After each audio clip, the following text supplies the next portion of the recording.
guys, I Emily here, and tomorrow is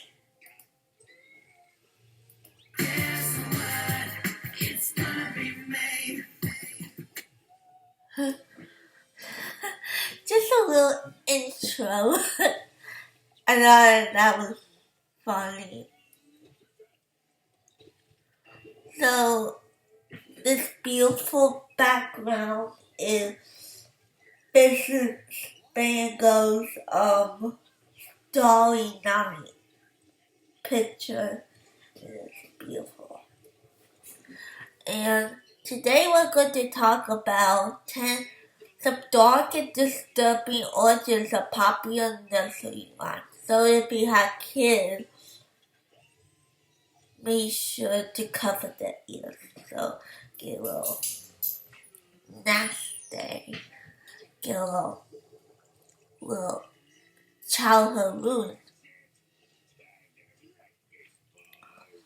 So the first one is London Bridge is Falling Down. You know that song. London Bridge is falling down, falling down, falling down. London Bridge is falling down, my fair lady. So there are many theories behind this origin of this rhyme, but the one that most popular is about human sacrifice. It's believed that bridge will collapse our a human sacrifice will bury at the foundation. The practice is called embalmment, which is the practice of entombing someone within a structure when they slowly die from lack of food and water. So, I mean, if you really think about it, it's like the two kids form a song and another one and then the song, and whoever left at the end will be trapped by the hand. So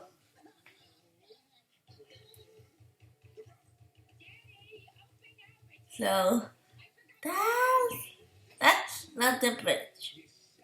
The second one is Mary, quite contrary. So, Mary, quite contrary. How does the garden grow? With silver bells and cocoa shell and pretty rain solo.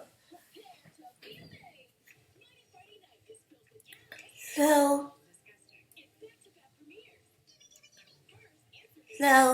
the Mary that refers to this rhyme is Mary the First, daughter Henry the Eighth, and his first rhyme, Catherine of Aragon. And Henry the Eighth wanted Mary Emperor so bad and petitioned the Catholic Church for divorce time and time again, which was refused. So he isolated himself from the Catholic Church and created the Anglican Church. As a result of this, England was at the time of Mary's reign divided between Catholics and Protestants. So Mary came to the throne. She wanted to convert to Catholicism again, going contrary to England's wishes. Most of England was happily Protestant. Her short reign from 1553 to 1558 was marked by the execution of thousands of Protestants. The silver bells and cockle shows are torture devices for her time, and the prison mates all are referred to hundreds of women burned at the stake for the crime of being prostitute. So England at that time was separated from Catholics and Protestants.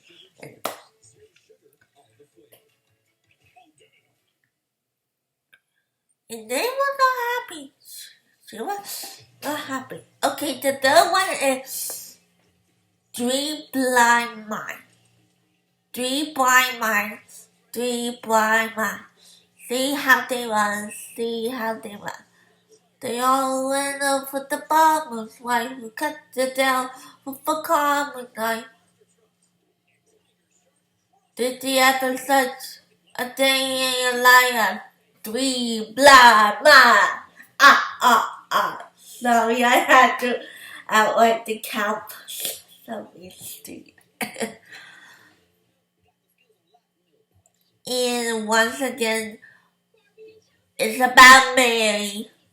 Mary, known as Bloody Mary. So the three mice are believed to be a trio of prostitute bishops and who conspired to overthrow Mary. They were ultimately unsuccessful and were found out they burned at the stake for treason of Hershey. It was mistaken that she also blinded remembered them at the Gogh as if burning alive was enough. So, it's about three blind rodents. It's about prophets who were blinded because they were prophets or something. I don't know. Okay, the fourth one is Jack and Jill. Jack and Jill were up the hill to fetch a pail of water. Jack fell down and fell his crown, and Jill comes tumbling after.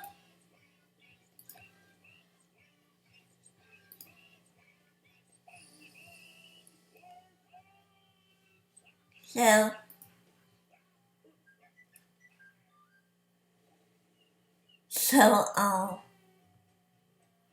the rules of this poem so dark that they should be allowed anyone but near children.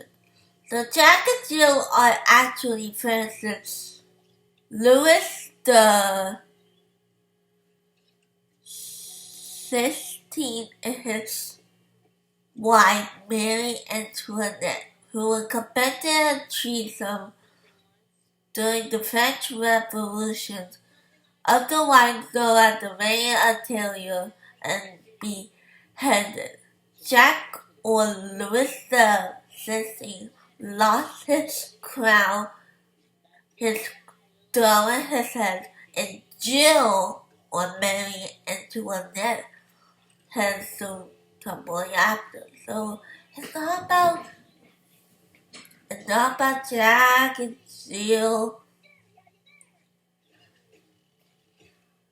It's about King Louis the 16th and Mary Antoinette. Yes, Mary Antoinette unquote, most popular unquote is Let Me Kick. Okay. The fifth one is Ring Around the Rosie. Ring around the rosy, a pocket full of posies. Ashes, ashes, we all fall down. So, this rhyme refers to the Great Plague of London in 1665. The rosy for the rhyme is the rash that covered the one who contracted the disease. The smell of which they tried to cover up with a pocket full of posies. The ashes were the cremated remains of the dead. And they all fall down. Dun-dun.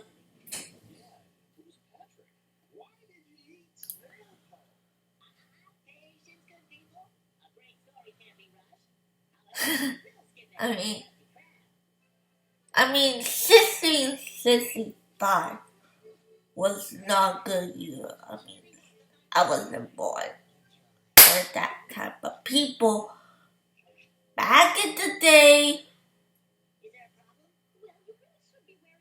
back in those times, say this is not a good time to be alive. Okay, this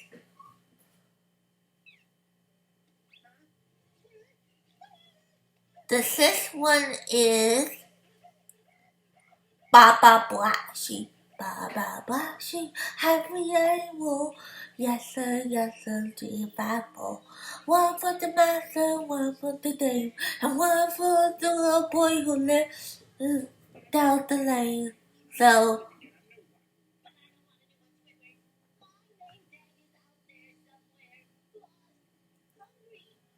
So while this rhyme sounds innocent enough, it's actually dated back for Pharaoh England and is also innocent. There were extremely harsh rule tax imposed on the farmers back then by King Edward I in the 13th century.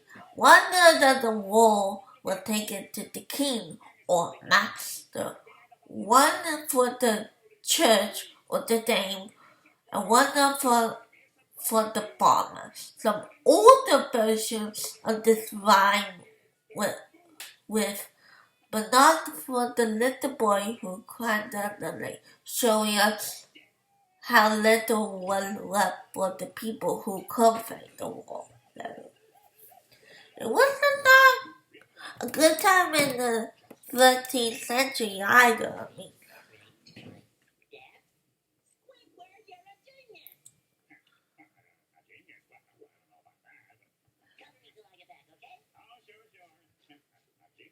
Okay, the next one is Old Mother Hubbard. Old Mother Hubbard went to the cupboard to get her poor doggy a bone. When she got there, the cupboard was bare, so the poor little dog had none. So this is like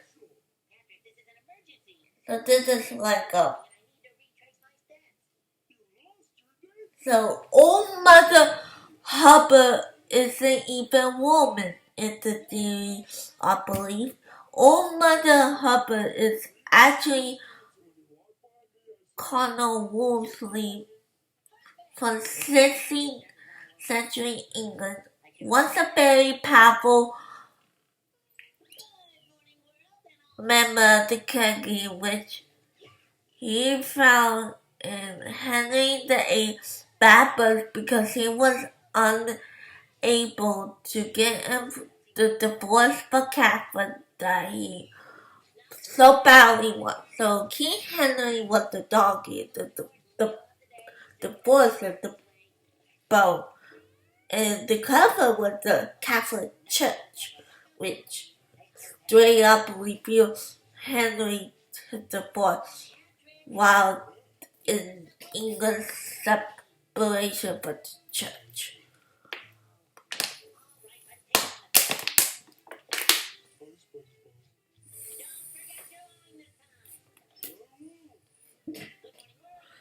So the eighth one is Goosey Goosey Gander. Goosey Goosey Gander was the wander upstairs and downstairs.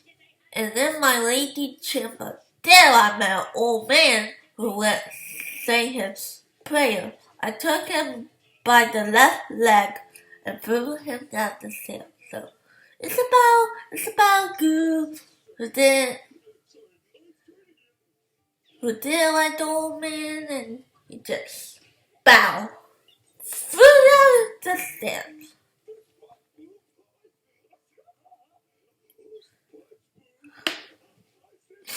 After England turned Protestant following King Henry VIII's creation of the Anglican Church, there were plenty of Catholic priests who refused to follow the Protestant faith.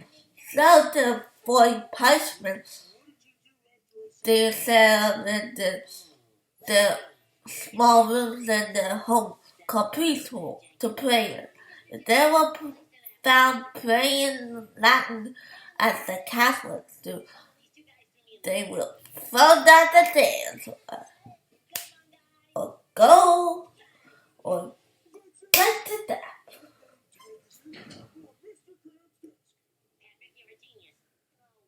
So, all good things.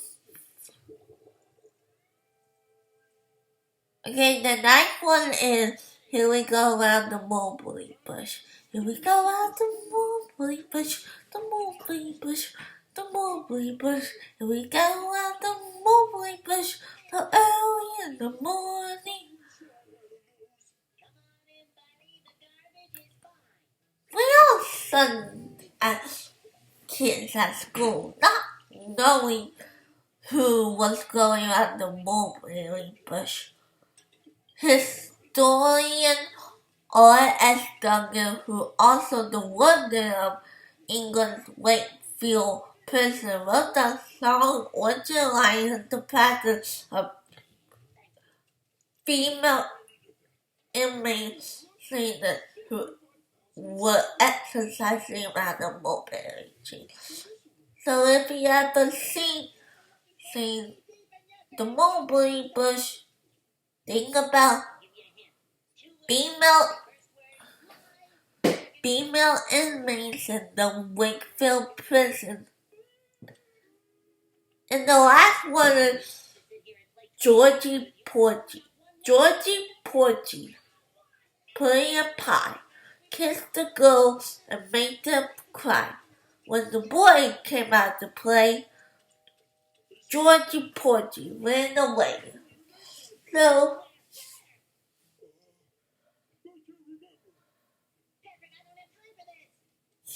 Georgie Porgy refers to an English called the George Philip, Duke of Buckingham, who is rumored to be King James I's lover. While there is no proof of this relationship, it was evidence that King James was very fond of Philip, who was given a lot of money and title. Philip's good looks are very well documented, though. All his love for women. It is said that Philip earned the wrath of several husbands or wives he had sex with, who did not always consider it. When get why the girls play, why Georgie Porgy ran away when the boy came out to play. So I think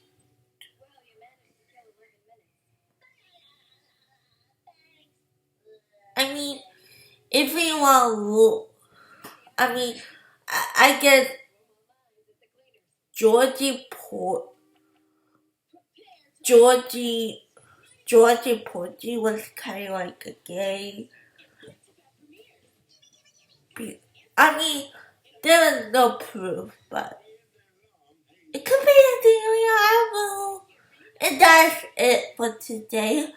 So, if you want to win this beautiful backdrop of Starry Night, please follow me on Instagram and Facebook. And I'll see you later. Bye!